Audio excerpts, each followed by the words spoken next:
أعوذ بالله من الشيطان الرجيم بسم الله الرحمن الرحيم.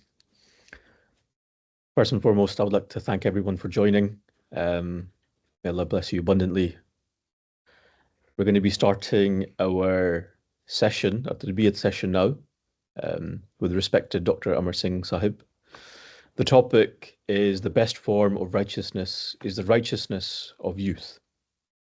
And for the benefit of our audience today, this is a Shura proposal, um, specifically Shura Proposal 25.01, and I'm going to quickly read this Shura proposal out. And this is in line with this Shura proposal.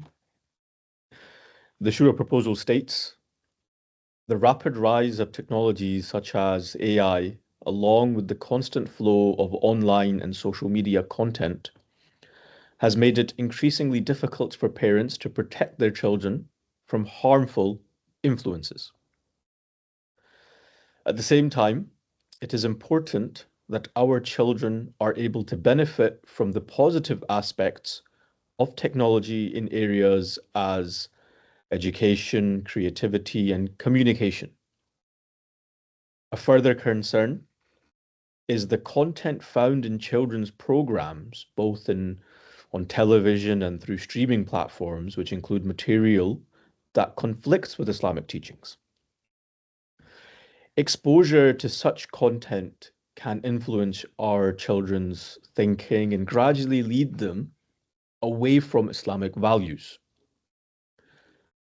Majlis-e-Shura is requested to consider ways to support parents and families to these issues, possibly through campaigns and educational guidance and appropriate resources, so that our members, especially children and youth, can use technology safely, responsibly, and in a manner that is aligned with our faith. And this was proposed by Majlis-e-Amla UK. The implementation of which can be found over here, and I'll read this out for everyone for the benefit of everyone as well. So the implementation is to help children, parents, and families develop better discipline and social skills. Greater emphasis should be placed on the importance of regularity in salat, and social activities should be arranged to encourage children and families to spend time together away from screens. I'm going to give the mantle to our dear brother, Dr. Amar Singh Sahib. I think Dr. Sahib is going to mention a little bit about himself in greater detail. But Dr. Amar Singh Sahib is a great friend of mine. He's a convert to Ahmadiyyat, as well as serving in the Ahmadiyya Muslim research cell as well, and currently serving as Naib Muhtamim Atfal UK. Amongst a plethora of other responsibilities as well. It's a great pleasure to have Dr. Amar Singh Saab shed light upon this topic, the topic of the best form of righteousness is the righteousness of youth. I'll hand it over to respected Dr. Amar Singh Saab now. Jazakallah Jalil Ismail. Auzu billahi minash shaitanir rajim. Bismillahir Rahmanir Rahim. Respected elders, dear brothers and sisters, and my beloved youth. Assalamu alaikum wa rahmatullahi wa barakatuh. So the topic for today's discussion is based on the righteousness. Imagine two 20-year-old lads. Both are intelligent, pious, ambitious. One spends nights scrolling, struggles with Fajr, and slowly drifts away. The other one guards prayer, reflects daily, and controls desires. Fast forward 20 years, the difference is the direction in youth. As Allah Ta'ala says in the Holy Quran, chapter 13, verse 29, surely in the remembrance of Allah do hearts find comfort. So let's deep dive for next 29 minutes or 30 minutes or so to understand how we can find comfort, i.e. by becoming a righteous individuals. So I will be discussing on how our growth can become stagnated which could be in moral or spiritual sphere. What is righteousness? How we can attain the highest level of righteousness? What are some tangible rewards which we can taste here and hereafter? And what are the guidances we got from the best examples, which is the Holy Prophet, peace and blessings of Allah be upon him, and the promised Messiah, alayhi salam. And then some few take home messages, which is the 5-step action plan for all of us, how we can actually become better. So let's just wait for a couple of minutes and then just pause and then see what is happening on this image. Uncle Salman is sitting. He's busy in zikr and fikr, which is the remembrance of Allah Ta'ala and reflection on his divine attributes. Brother Asif is busy. Sister Fatima is busy. Son Usman is busy. And daughter Aisha is busy. And then the four of them, they have a common theme, which is a screen. And you can see the look on Uncle Usman's face. He's worried, even though he is doing zikr and fikr, reflecting on Allah Ta'ala, remembering Allah Ta'ala, praying for the family, but he's worried. And this worry is basically is based on the spiritual decline, which we can see here, because the Holy Qurans are here, the praying mats for Usman and Aisha are here, but they are not used, sadly. Another example. This is now a first stage. You can see a third stage or fourth stage where Brother Jamil is sitting. He gets a reminder that there is a Maghrib prayer time now. He is still glued towards screen, and the entire room, physical and spiritual environment, goes on decline.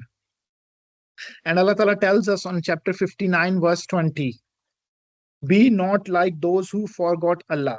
So he caused them to forget themselves. Like a rust on metal, the heart weakens slowly. And this is the case. So the situation not outside in the room, but internally, the taqwa, righteousness, the level of spirituality of Brother Jamil has gone down. And it's gone down considerably, so low that he cannot differentiate. So what are these side effects of screen time? So here in this context, I must clarify that I will be talking on one aspect which can stagnate the growth, which is moral and spiritual, which is the screen time. Obviously, there are numerous acts, wrong deeds, which can cause our growth into a plateau or in a decline, which could be backbiting, not reflecting.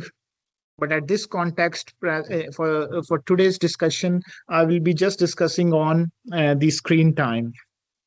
And then this screen time could be when we spend time on phones, computers, and then this has a ripple effect, not only on physical health, because physically the eyes can be tiring, the brain gets tired, and there are proven medical evidences, which you can Google it, scientific evidences that people who spend 6-7 hours these days regularly on screens, and then depending on how much is unnecessary scrolling and how much is for their work, they tend to develop high pressure in the brain, and which can then lead to a lot of problems. It could lead to obesity, diabetes. In fact, it can change how the body release the chemical messengers, which is the hormones.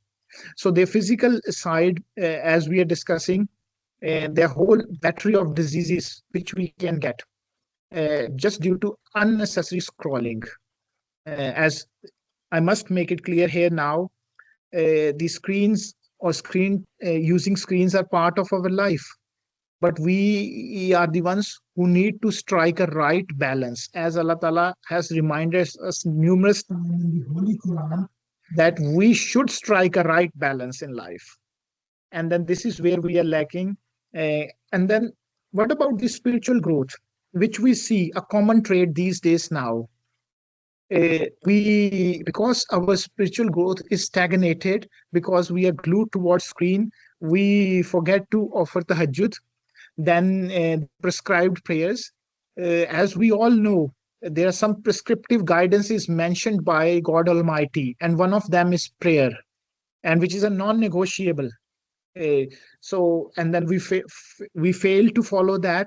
Then it comes to own our own faith. We fail to own faith, i.e., if our parents were Ahmadis, our psyche is like a Pentecostal Christian, that Jesus died for us and we are sinless.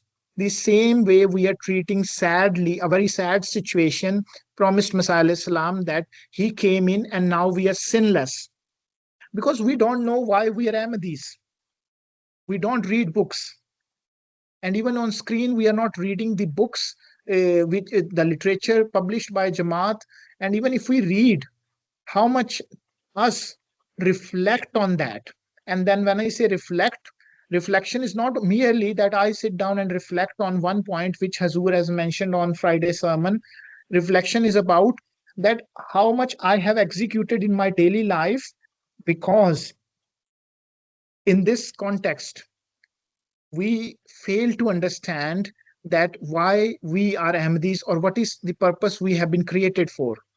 And then that it has then other side effects, like we are not holistically developed, we don't challenge ourselves, our desires are quenched, because we become so comfortable in life, uh, that we don't want to improve. If we are doing a taxi, if we are working as a security officer, if we are working as a software consultant, we forget that every Ahmadi is a leader. Now, in this context, I mean not to become an MP or prime minister. Leader means that you need to show the righteousness level at home. You lead by an example, which could be a man or woman, a child, a boy, girl. We forget that, because we become so comfortable, and then we do our one job, professional life, and then we give a little bit time to the Jamaat, and then think that this is enough for us for our spiritual growth. But we nowhere near we are there yet. So in conclusion, what we become a liability instead of an asset, which could be towards Jamaat, towards our family members. Imagine if you are diabetic, or you have a chronic inflammation because of the prolonged screen time.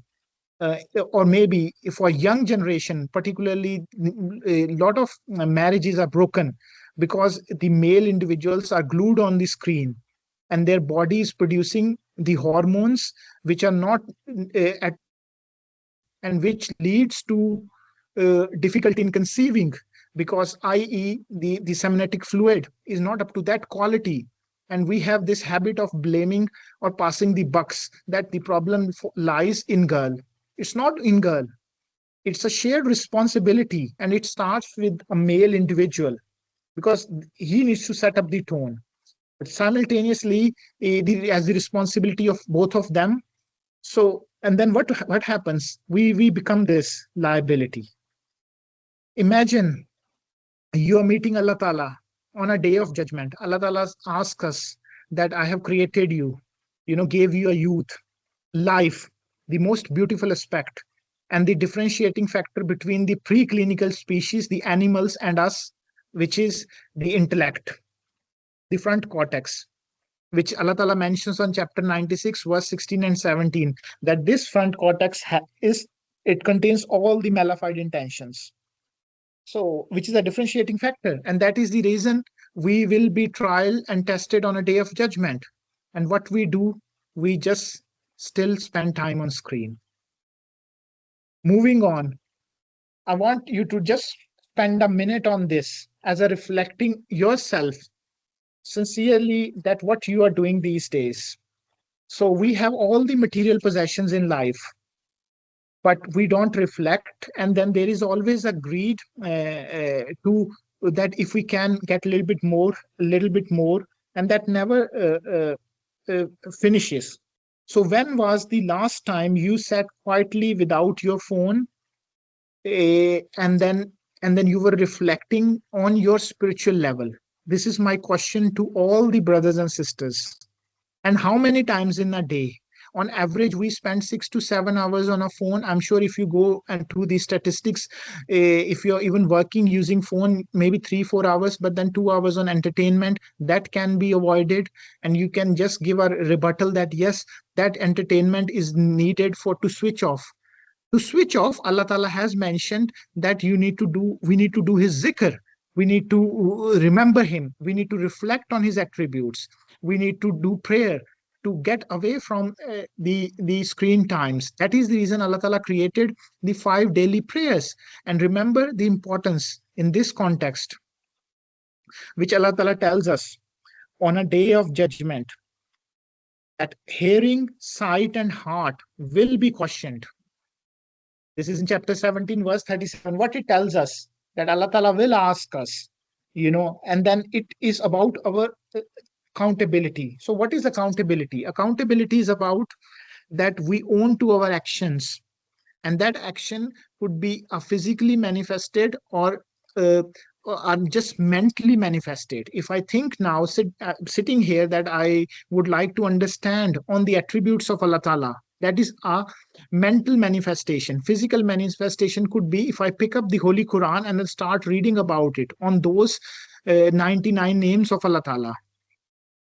Another stern reminder, you can take it as that the Holy Prophet, peace and blessings of Allah be upon him, mentioned that on a day of judgment, we will not be able to move, an inch.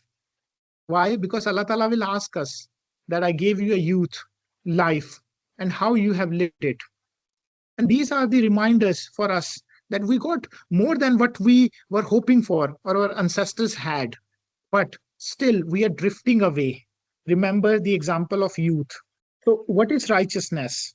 Briefly, if we try to understand on the righteousness, Allah Ta'ala has mentioned in the Holy Quran, chapter 2, verse 178. Righteousness is not that you turn your faces to the east or west, but truly righteous are those who believe in Allah and the last day and the angels and the book and the prophets, and spend their wealth for love of him on the kindred and the orphans and the needy and the wayfarer and those who ask, and for procuring the freedom of captives, and who observe prayer.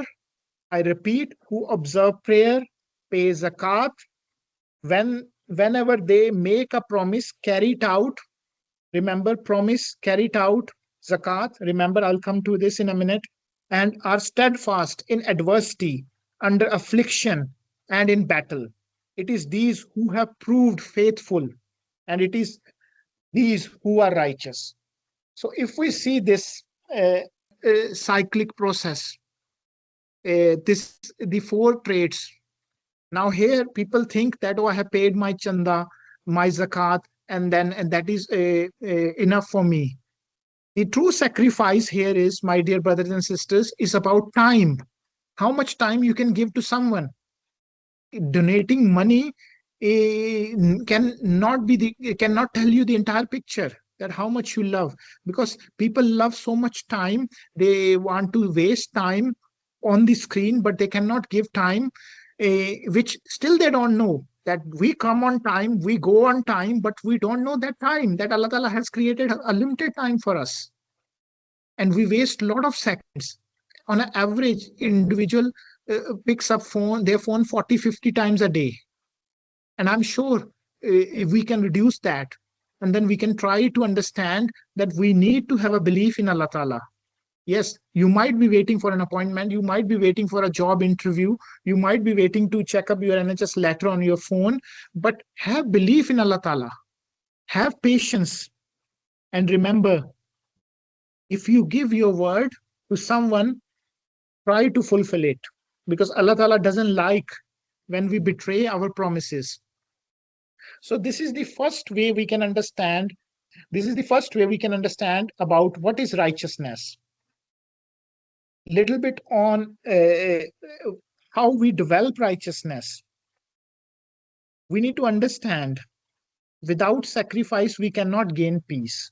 Now, what is peace? Peace is about when you are in eternal state of optimism, not in your taqwa, but that you are optimistic that Allah Ta'ala will help you. Yes, Allah Ta'ala will help you. Allah Ta'ala, yes, inshallah, Allah will help me. That is what we are looking here. A sacrifice, comfort to gain peace. As Allah Ta'ala mentions in chapter 65, verse 3, whoever fears Allah, He will make a way out for him. Now, this fear is, we need to understand there are two ways to fear or rule in life: rule by fear, rule by love. Allah Ta'ala is here in this context, loves us so much. He is ruling by love.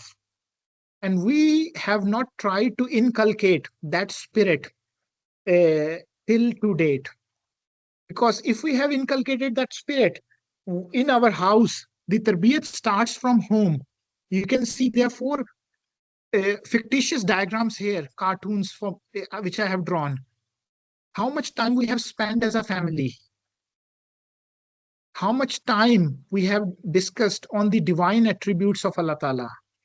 How much time we have helped our parents and then help them to understand, that we can instill a quality element in their life. How much time we have helped the Jamaat, which could be a simple task, cleaning, and or our neighbors, as Prophet Muhammad sallallahu alaihi wasallam said, that our responsibility to look after the neighbors or neighborhood is not left and right.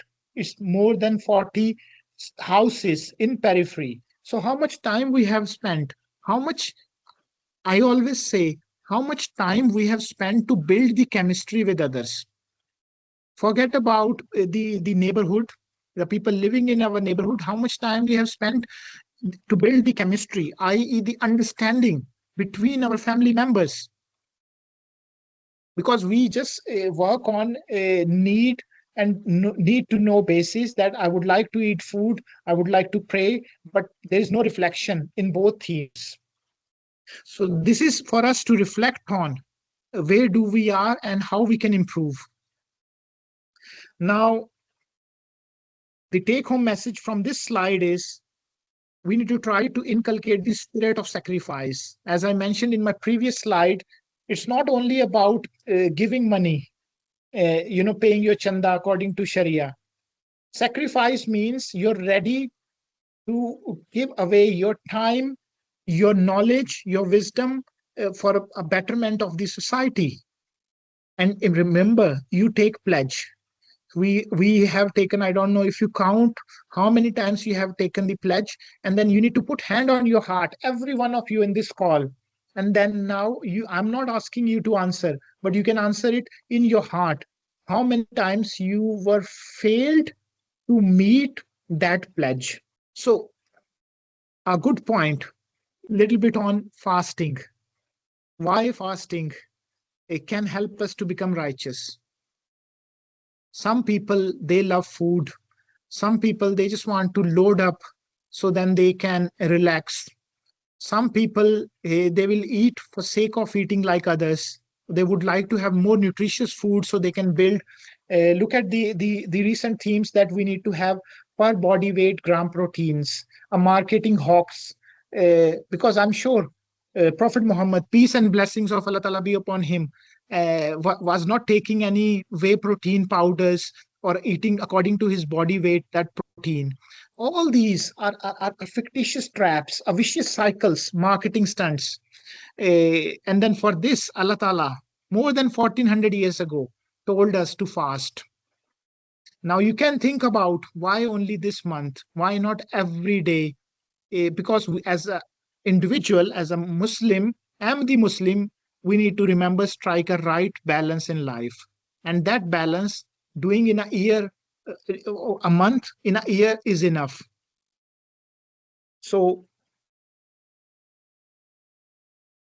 another point, if we fear Allah, because we are talking about how we can become righteous or how we can develop our righteousness level.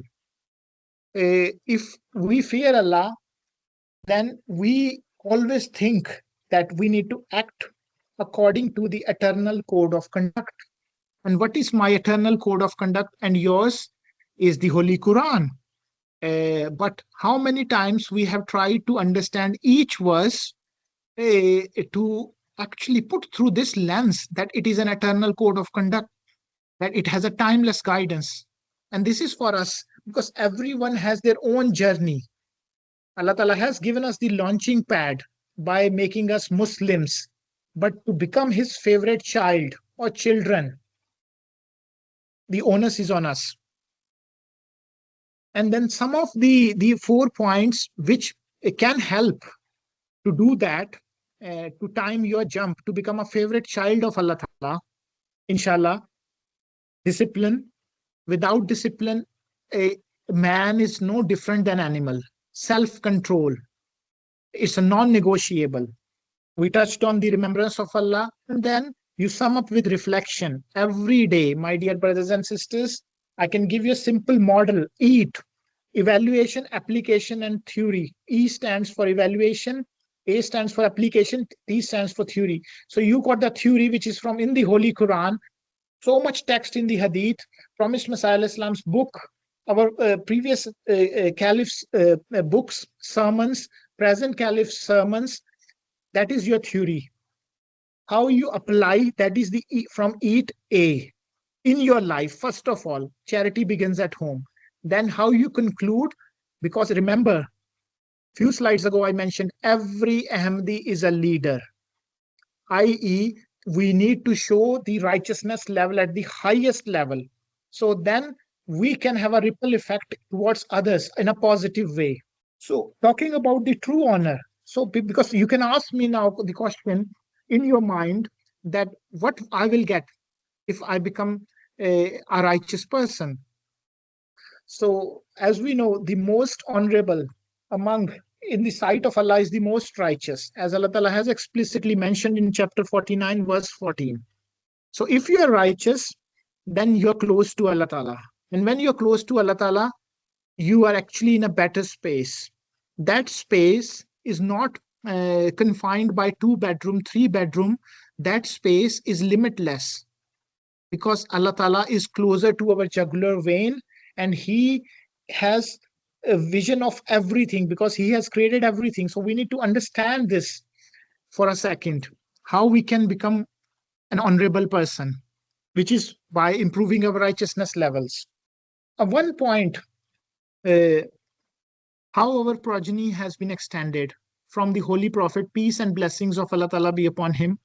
So he, after doing tabligh, we all become Muslims, which is pure because we have submitted our will to Allah Ta'ala.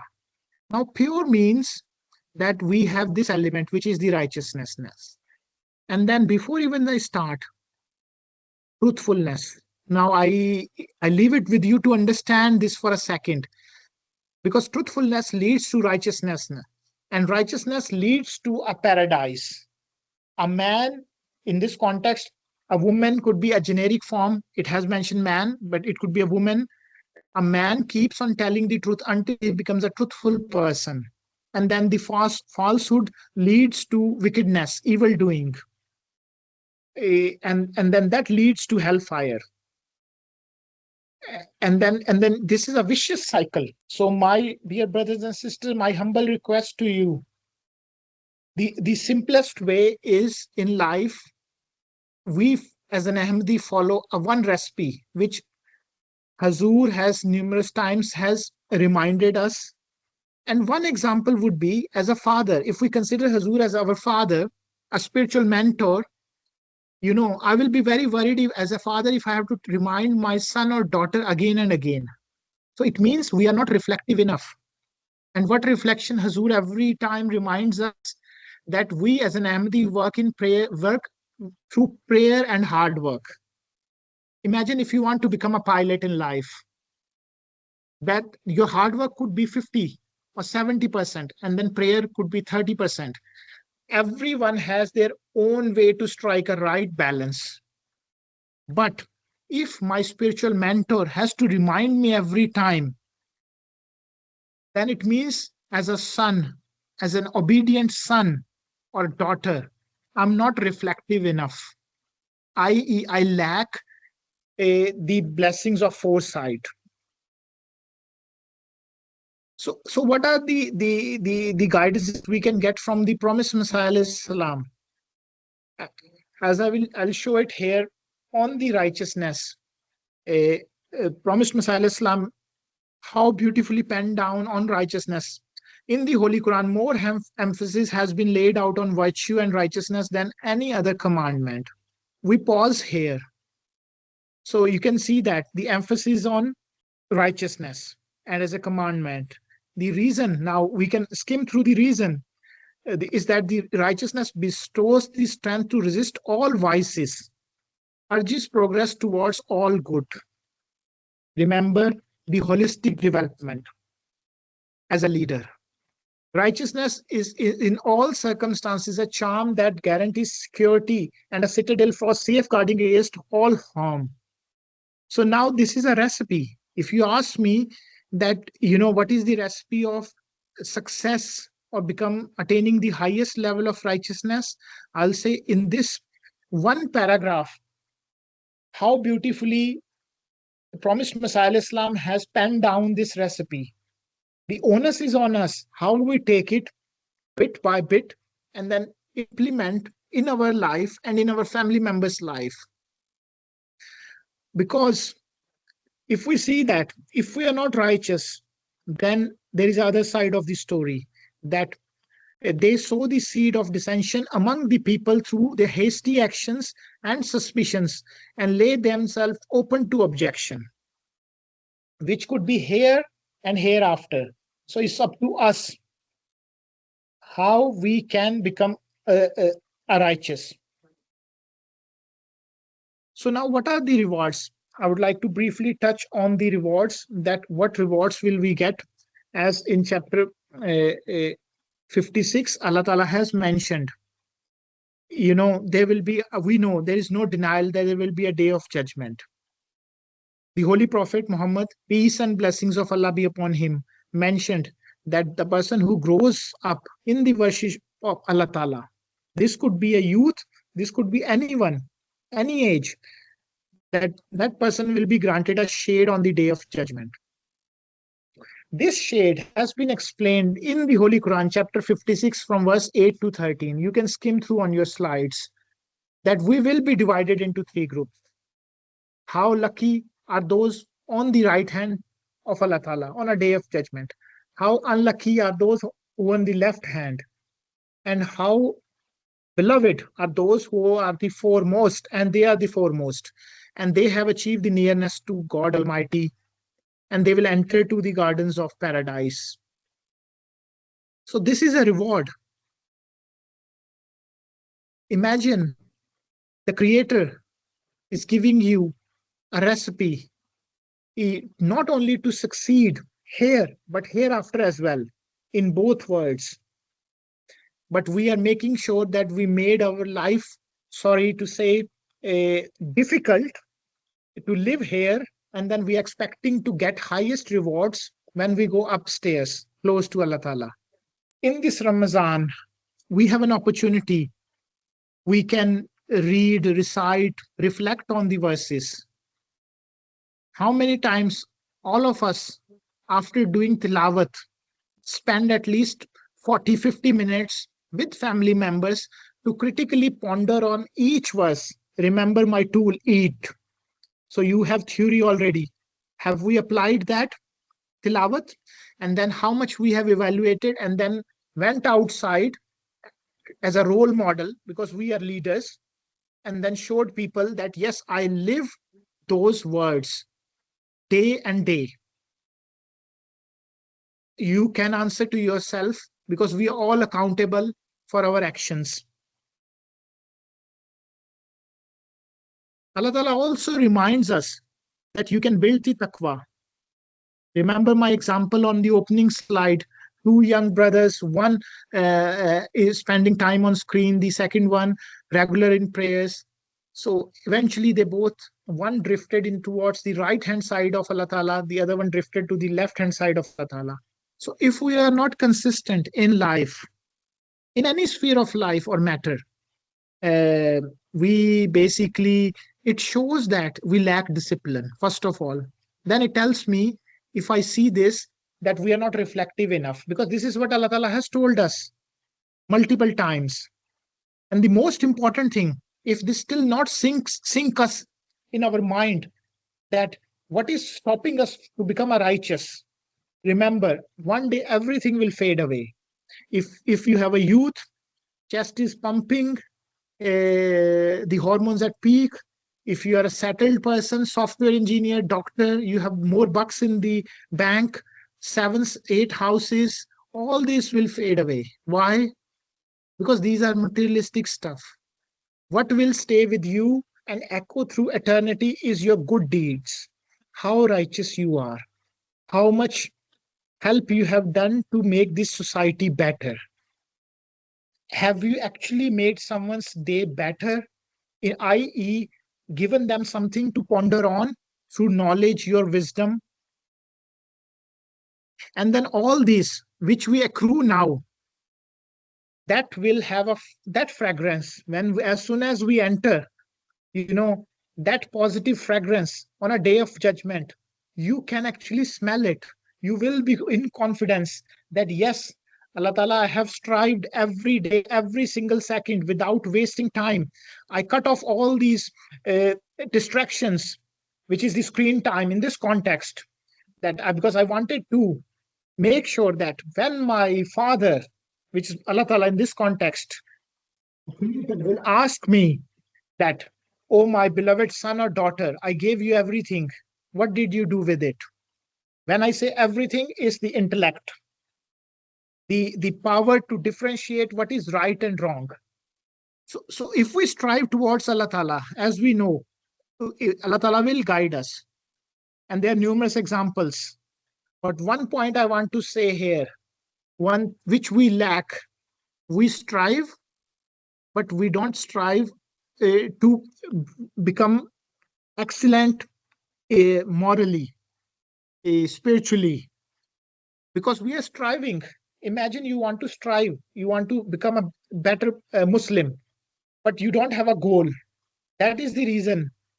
The goal is you need to set up a tracker where you can track your spiritual level, which could be in your notebook, which could be on an Excel sheet, which could, if you know how to design a fancy software, you can design and document in that.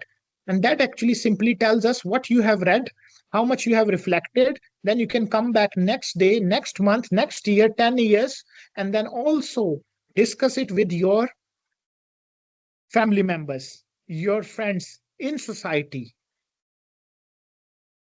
If you have a doubt or you don't share it with others, what you have, not only about outreaching activities, about talim, tarbiyat, then it means you are not sure. And then it tells me you need to do of reflection. And that only starts, if you down and then start it. Nothing will happen if you just keep on making mind that one day I will start. You have to start today. Take a promise that if I strive, I will be reflective, i.e., I will improve my righteousness level. So, a little bit how we can prepare for here and hereafter, because both are important. Imagine one scenario. If I take, let's say, on iftari, 2 glasses of Coca-Cola, because I want to open my fast, and then later on I'm diagnosed as obese or diabetic, or I increase the chances of developing a heart disease, it means I'm not preparing for here. And then also not for hereafter. Why? Because I have actually put myself away from the real purpose of fasting. The real purpose of fasting is that we are inculcating the spirit in the house, physically, in your body, spiritually, in your family members, to become more righteous. Anything which distracts us in life, that is basically a no-go. And you can see here, Allah Ta'ala talks about every small and great action matters, and everything is penned down.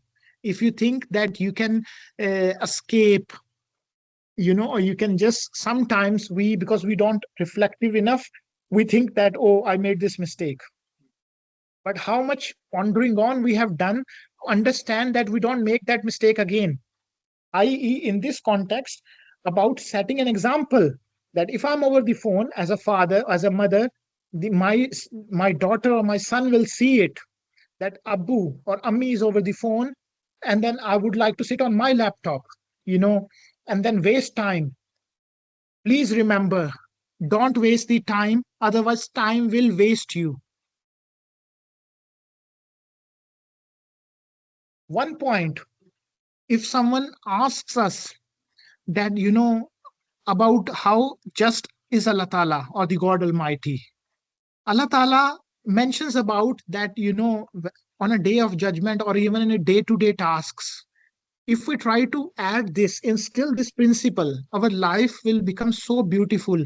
We will actually be, justifying as a true Ahmadi Muslims.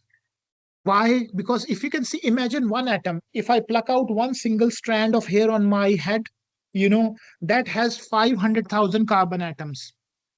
And Allah Ta'ala will not do even wrong of even one equivalent to one carbon atom, which we cannot see with naked eye.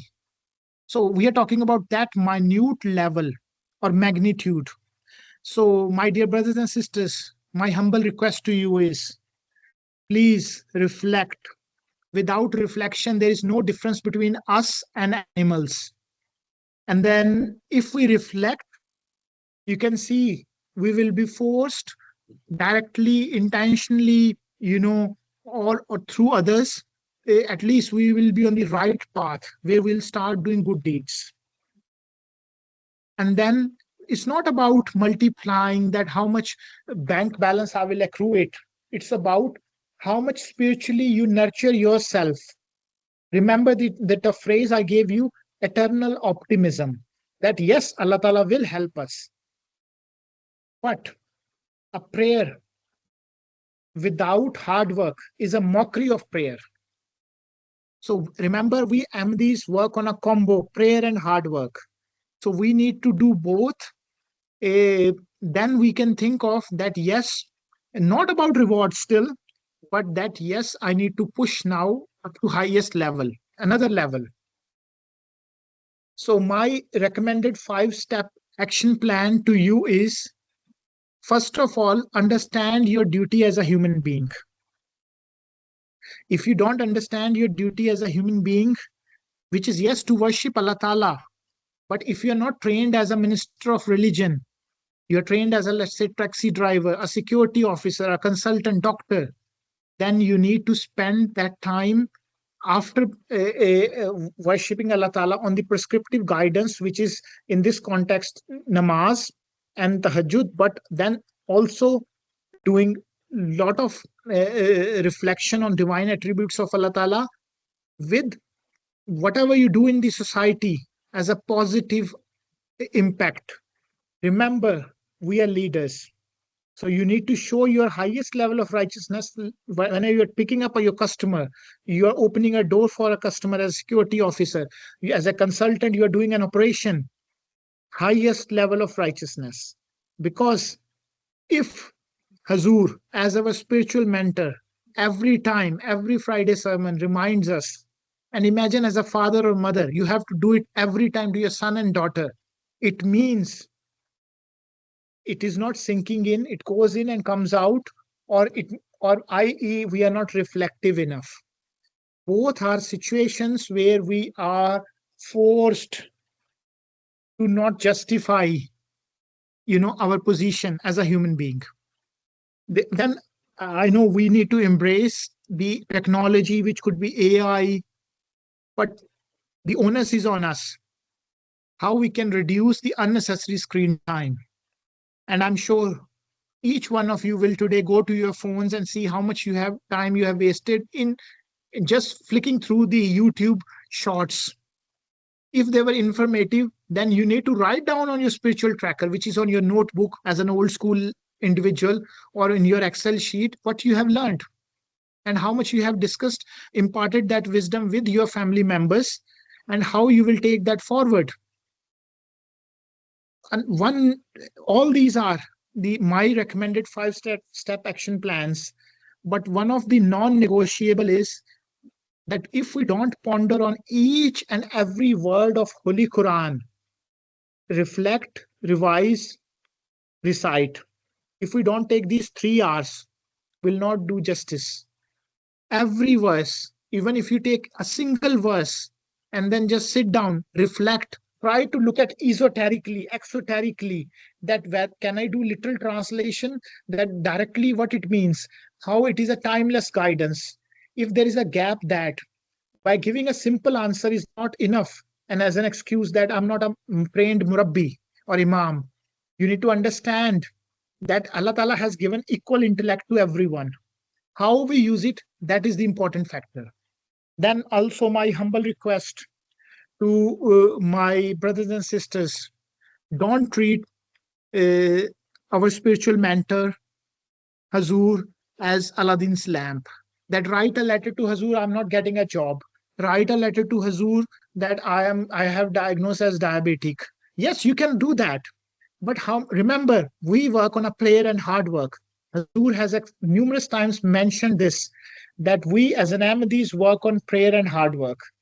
Have you actually written a letter to Hazur that Hazur, I've gone to Mediterranean diet. I stopped taking fizzy drinks for like 6 months. I have developed that self-control and discipline. I'm more regular in my zikr and fikr. Uh, and then now I am out of woods. If you consider him in this context, Hazur, as our spiritual mentor, and then you just raise a letter when you are in need, how you will feel it if you are in this situation. So it means you are so selfish that you finding an easy way out and then trying to write a letter. My dear brothers and sisters, yes, all those letters, all those prayers have been answered, but then the next step is you may save yourself from diabetes for a second. You still carry on drinking Coca-Colas or not regular in your prayers. Your spiritual growth becomes stagnant. Then next day, what you will do? Because every action matters, remember. Jazakallah for listening. I would like to conclude on one point. So may Allah Ta'ala grant us sincerity, moral strength, compassion, and unwavering faith. And may He accept our fast and bless us with the true righteousness. Ameen. Now, happy to take questions. There's a question for Muslim Sahib just now. First one is it possible to have a recording? That's yes, inshallah, we'll have the recording online on our YouTube channel after doing some editing to this, hopefully by the end of next week. But you will be notified about it, inshallah. The next question is, it says, Zakla, a child asks, what would happen if we do not do namaz? Can you explain for a child? Yes. So let's suppose we are fasting now. We eat our food, which is for our body. The same thing is salat or namaz is our spiritual food. Food for our soul. Imagine your soul is so much malnourished. It's not nourished up to that level, like the body. You know why you eat food? Because you want to make sure that nutritious diet and is well nourished. Like eating a banana, maybe to keeps you going. The same way, reciting a prayer keeps you spiritually going. As a child, if you ask me, why should I pray? I'll say that if you want to experience Allah Ta'ala, have fear of Allah Ta'ala, and understand what is Allah Ta'ala, where Allah Ta'ala is. Is Allah Ta'ala listens to our prayers? Please try once. And if it is not answered, try second time. If it is not answered, try third time. If it is still not answered, please do ping us. We will pray together, and I'm sure Allah Ta'ala will answer your wish based on if that is a legitimate wish. If the wish is that you get PS5, that is the only point you need to pray, then I'm afraid that PS5 may harm your eyes. That wish may never fulfilled. never be fulfilled, subject to your parents may give you one, and it means they are involved in that bad deed with you, intentionally or unintentionally, because of the love towards you. Exactly. We'll only take one more question. I also have received a couple of questions, but we're looking at the time. We have about 3 minutes left. Gee. The next question is, or the last question is, it says, Jazakumullah, very nice presentation. My question is that as screen time is such a big issue, how can we actually tackle unruly teens who do not listen to taking away screens? For teens particularly. Teenagers, yes. Yes. So I agree with you. Is it now it has become an integral part of our life, because we work on screens, we use screens, we watch Friday sermons. How we can actually teach the teenagers, as Hazur has mentioned, we need to make them more little bit proactive, nimble on their feet, do practical things, play outdoor sports, go and sit down and have a dialogue outside in the park with other brothers, the brothers who are actually in they have the highest level of spirituality. Find a righteous friend. A man is known by a company which he keeps. If my friend he's throughout the day over the phone, I will it that will have an impact, an infectious impact, that I will be on the phone. So for teenagers particularly, if we don't actually explain them why we have been created, what is the purpose of life here and hereafter, and then also why Allah Ta'ala has revealed Holy Quran, what is the definition of a Muslim. If we just take these simple basic steps and sit down and have a dialogue with them, and then also my humble request, we should rule by love. Whenever you come in, we need to say salam, and then hug them, to take that fear out of when they are growing up, rather than instead of ruling by fear. I know everyone has like a tough day in the office, or they're coming out with some kind of difficult or bitter taste in the mouth. That all has an impression. The brain imprints. When they go to teenage, they will do all those things, they will go away eventually. And this is the thing, we are seeing the society where we are seeing godless society. So my recommendation would be that, please have a dialogue with them, give them time. A child needs time, not phone. And then from child, if they are reached to teenage, still go out and then create activity, what they want to do. Sit down with them, explain them the purpose of life, and then tell them that Brother Amar Singh has reminded, don't waste the time, otherwise time will waste you. Zakla again for Dr. Amar Sahib, and Zakla to all our listeners today. If I can request kindly Dr. Sahib to lead us in silent prayer. Please join me in the silent prayer.